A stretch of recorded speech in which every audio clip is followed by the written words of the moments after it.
Adventures. It's Madison and Ivan, and today we are on the National Mall. Finally. So one of our goals while we're here in DC is to go to every single Smithsonian. Okay, full disclosure, when we started this, we thought this was an achievable goal. But a lot of the museums still had weird days and hours that they were open, and we are very much slow, take our time, museum-going people. We made it to 12 Smithsonian properties this trip, which is a lot. But we will absolutely finish this journey sometime in the next few years, including visiting some of the New York Smithsonian museums later this year. We already visited the Smithsonian American Art Museum and the Portrait Gallery in our first cherry blossom video that we will link in the description below. And without further ado, let's explore 10 Smithsonian Museum properties. Today we are headed to the Hirshhorn Museum. It is a contemporary art museum. You see, it's one of the few museums you can go to that literally has like art made yesterday. You know, like it's recent, it's fresh, and yeah, I'm pretty excited.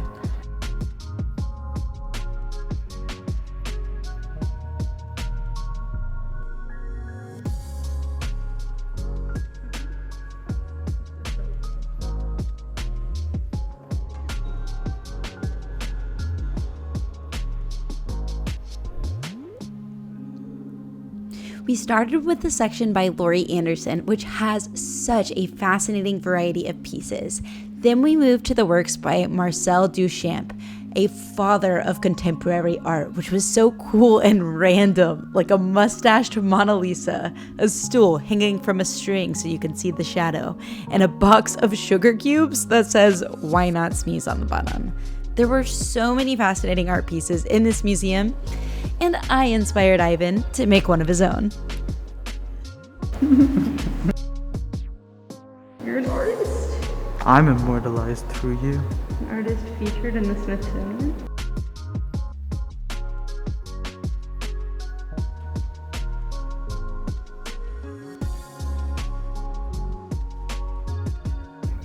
Next, we walked across the street to the Hirshhorn Sculpture Gardens, one of the many Smithsonian gardens, and during cherry blossom season, a great place to see a few of the cherry blossom trees without having to walk all the way to Tidal Basin.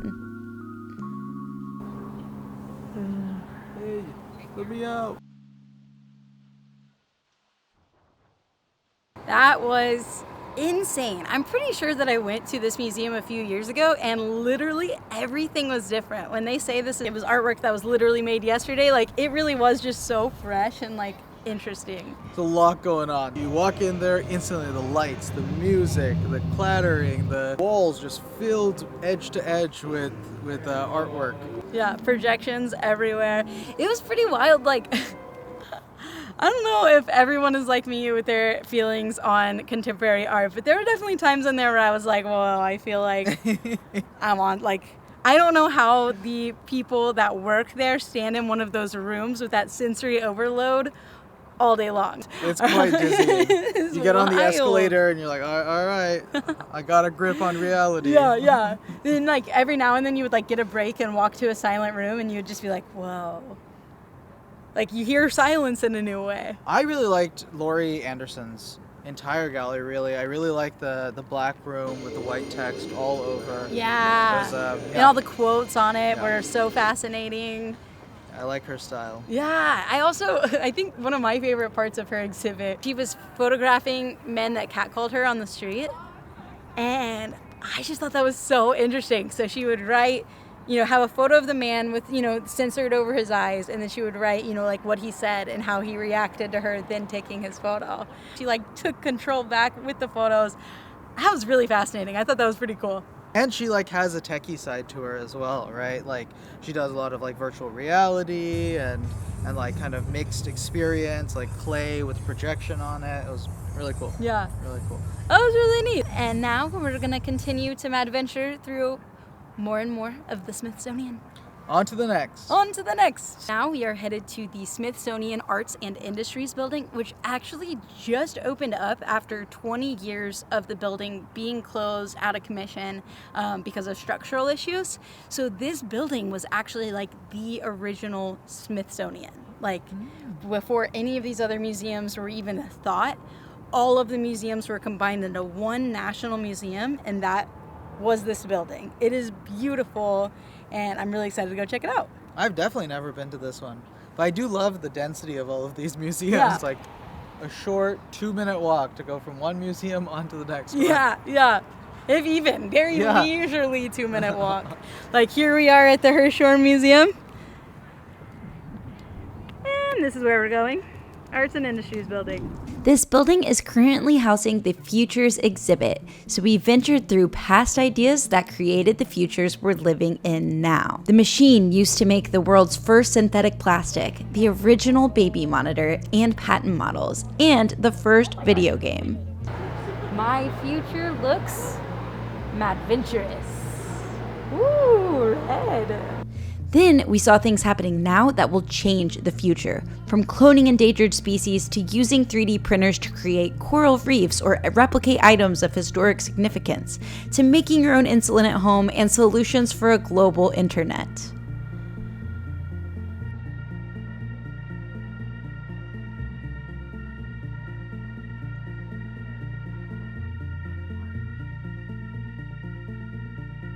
Wow, you guys, so the Arts and Industries building right now is the Futures exhibit. It is here until July 6, 2022, so I guess their plan for this building is to just have rotating exhibits coming in and out.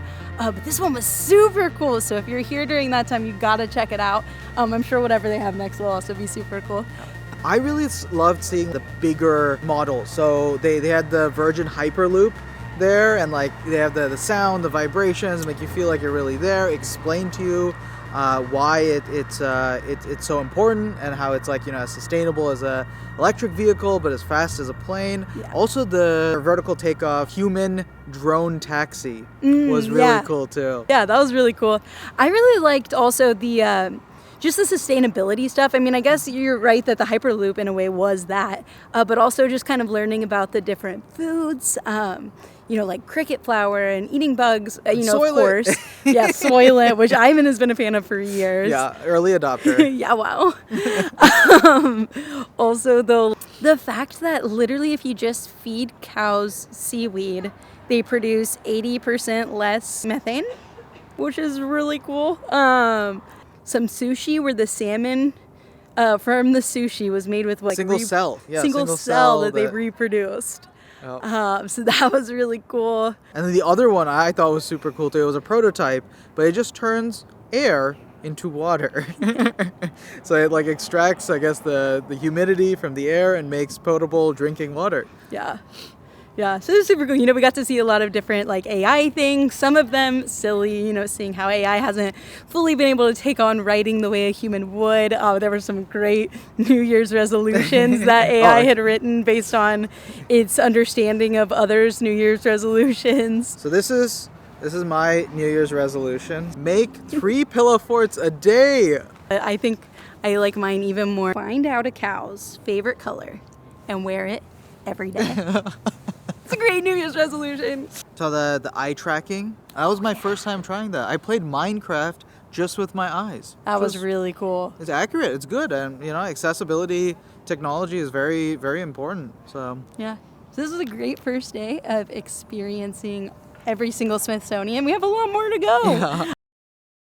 It is a new day on the National Mall, and today we are hoping to hit 3 museums, starting with the Smithsonian Institution building, or as pretty much everyone calls it, the castle.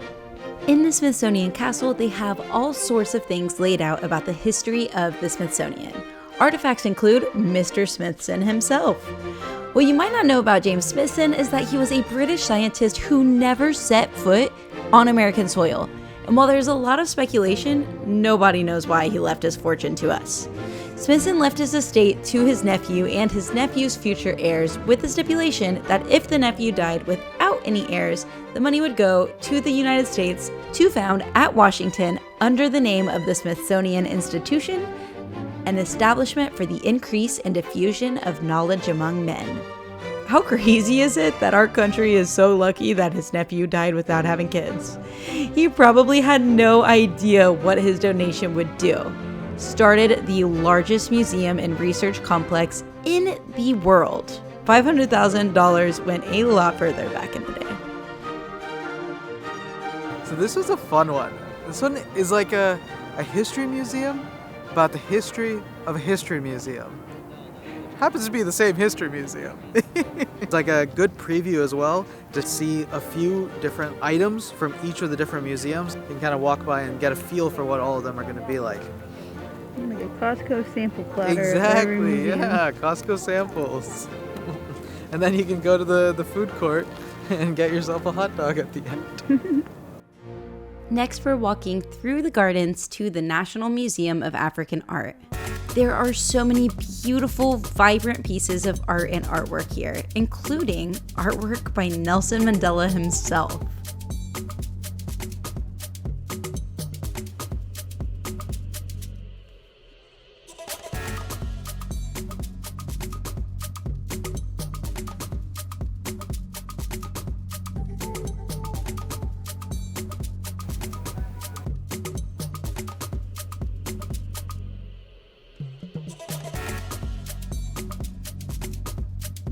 That museum is way bigger than it looks from the outside. It kind of looks like it's just going to be like this little one-story museum where you quickly see a few pieces, but it ended up being, I think, like 3 or 4 additional stories downstairs that are much bigger than it looks. In my mind, I was like, we're going to go to so many museums today because they're all so small. But no, we went to 2. But no, it was super cool because I think the majority of African art that I have seen is from more of like your ancient Egypt sort of stuff, like a lot of really ancient pieces. And there was that, and that was also really neat to get to delve into some of that history. But it was also really, really cool to see so many modern pieces. I really liked the piece that was massive, and it was the serpent swallowing its own tail, and it was about the circle of life, and it was made out of gas cans.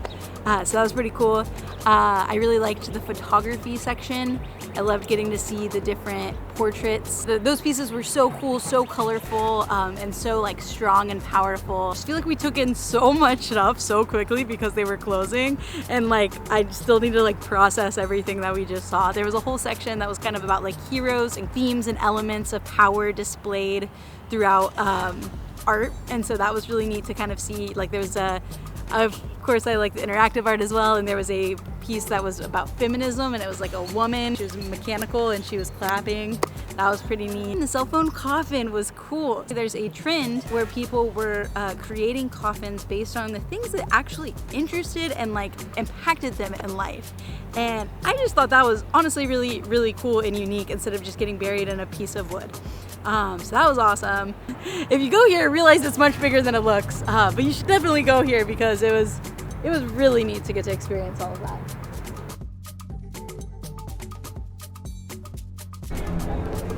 New day, so naturally a new museum to explore. Today we are headed to the National Museum of Natural History. We're starting on the ocean section where there is a giant squid and a huge shark mouth. We're venturing over to evolution, where we're learning that we're 60% genetically similar to a banana tree and 98.8% genetically similar to a chimpanzee.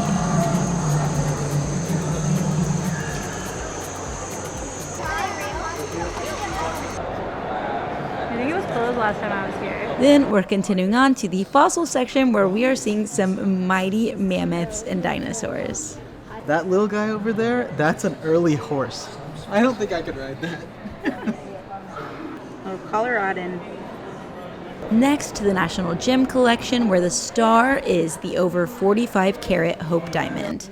But there are honestly so many gorgeous stones here. Uncut gems. 253 carats. My ring is made of meteorite. And to finish this museum, the Bug Zoo with butterflies and spiders. Another day in history and another historic museum to discover. Today we are headed to the National Museum of American History. Honestly, the most special part of this museum is seeing the Star-Spangled Banner that inspired our national anthem. But to preserve it, that is kept in a special room where you are not allowed to use cameras. But we can show you these pieces of it. Next is a section on American democracy, where we see a travel desk Jefferson used when writing the Declaration of Independence. There's a section on women's suffrage and some really cool merch from presidential campaigns over the years. Also a board game about lobbying. One of the most iconic parts of this museum is definitely the ruby red slippers from The Wizard of Oz. The First Lady section is so cool. Dresses from Caroline Harrison, Eleanor Roosevelt, Nancy Reagan, Lou Henry Hoover, Jackie Kennedy, Frances Cleveland, Julia Grant, major Bridgerton vibes here, Edith Wilson, Grace Coolidge, Rosalind Carter, Nancy Reagan again, Barbara Bush, Hillary Clinton, Laura Bush, Michelle Obama, Melania Trump, Lady Bird Johnson, Mary Todd Lincoln, Edith Roosevelt, and Dolly Madison. I also loved seeing their custom presidential china.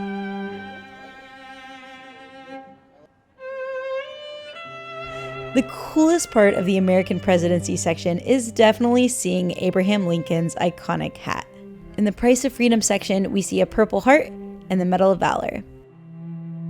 And next to some good old American inventions, including the world's first frozen margarita machine. Today's Mad Venture is exploring the Air and Space Museum, but not the one on the National Mall, the one out in Virginia that has all sorts of huge spacecrafts, including a space shuttle. So we're super excited. We both love aerospace, but Ivan in particular. I studied aerospace engineering as my undergrad, so I might remember a thing or two. Yeah, let's see. go inside and test all of Ivan's knowledge. Woo! This place is huge. There are so many incredible aircrafts here. This is the world's fastest jet-propelled aircraft. Actually, on its final flight, They flew it from LA to Washington, D.C. in a little over an hour, setting a speed record. So this guy can go Mach 3.3. So that is 3.3 times the speed of sound. now we're entering the space section. This is the Gemini 4 capsule. And the astronauts in it were the first Americans to walk in space. This is the Mercury capsule Friendship 7 that John Glenn took to be the first American to orbit Earth. He orbited 3 times and landed 5 hours later. Very cool. Be home for dinner. In the space hangar, there are lots of missiles, including this one that looks like something I would absolutely buy at Restoration Hardware. How much do you think this project cost? Which this is a Hall 1 project? I think so. This is the Navajo rocket engine project. $1 billion. Yep. Really? $1 billion with a B. For this one craft. And then it was unsuccessful. Oh no. This is the mobile quarantine facility that astronauts from the first lunar landing had to stay in for 88 hours in case they had moon germs. This is the Space Shuttle Discovery that flew from 1984 to 2011.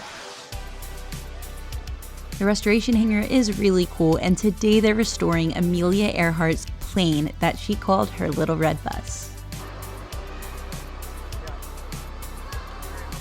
Now we're walking through the military section with modern military vehicles as well as historic military aircraft sectioned by which war they were used in. The most notable of these is Enola Gay, the plane used in World War II to drop the bomb on Hiroshima. So aerobatic aircraft is actually what my senior design project was for in undergrad, and we did an aircraft that had counter-rotating propellers. So double propellers that went in opposite directions. Wow. Will we see that here at the museum? No, it was one of a kind. Here is the world's smallest plane, the first helicopter to fly around the entire world. The Concorde, a commercial airline that flew passengers at twice the speed of sound, but that used a lot of gas and no one could afford to buy a ticket. What we're looking at is this tiny thing. And it's so big. How big is a blimp? Wearing this suit, a man took a balloon into the stratosphere and free-falled for over 14 minutes back to Earth. 2 men spent 20 days in this on the first nonstop balloon flight around the world. And lastly, we had to check out the Dulles Airport observation deck. Continuing our journey through air and space, the Air and Space Museum on the National Mall. It just opened up for 2 weeks only while it is under construction, but this is one of my absolute favorite Smithsonians from past trips to DC. Because of the construction, a lot of my favorite exhibits are currently closed, but we are still getting to see and learn more about life as an astronaut, see spacesuits, space toilets, and Skylab. And touch a moon rock. We're touching a piece of this rock. That's cool. That's where they landed, and that's the rock they picked. That's the rock. That's so cool. I can't wait to see how incredible this museum is once the construction is finished. We're going to the zoo! Smithsonian National Zoo. Lions and tigers and bears. Oh my, do I love the National Zoo. This is another one that I have been to several times over the years, and it never gets old. We're starting in the reptile house.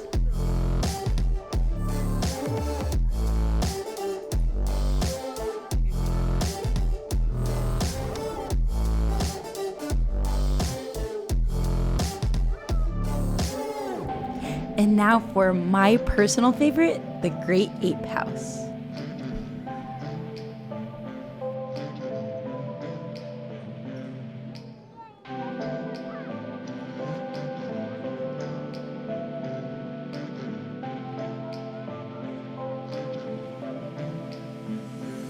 He's eating his puke. That's so cool. It is using that as like a board. My favorite part of every trip to this zoo is Lucy, a curious people observing orangutan. I still remember her from my first trip to DC when I was 10. She would kiss our cheeks when we pressed them up against the glass. The last few times I've come, her favorite spot is this circle window just outside the ape house. Next up, the small mammal house. Oh my gosh, their name is the Bearded Emperor Tamarin. Yes.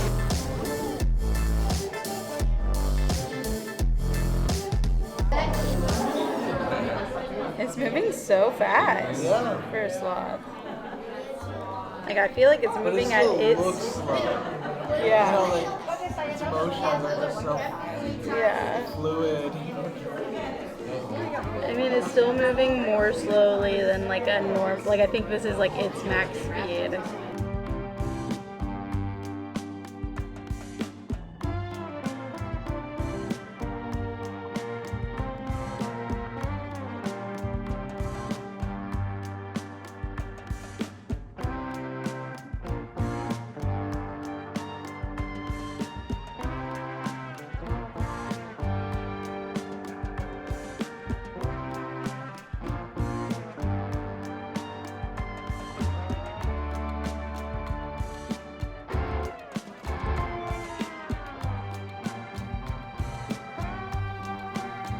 There are very few zoos in the world that have pandas, and only 3 in the United States, so this is always such a special experience.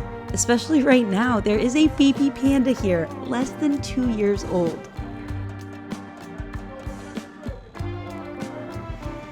Thanks so much for joining our adventure through the Smithsonian's.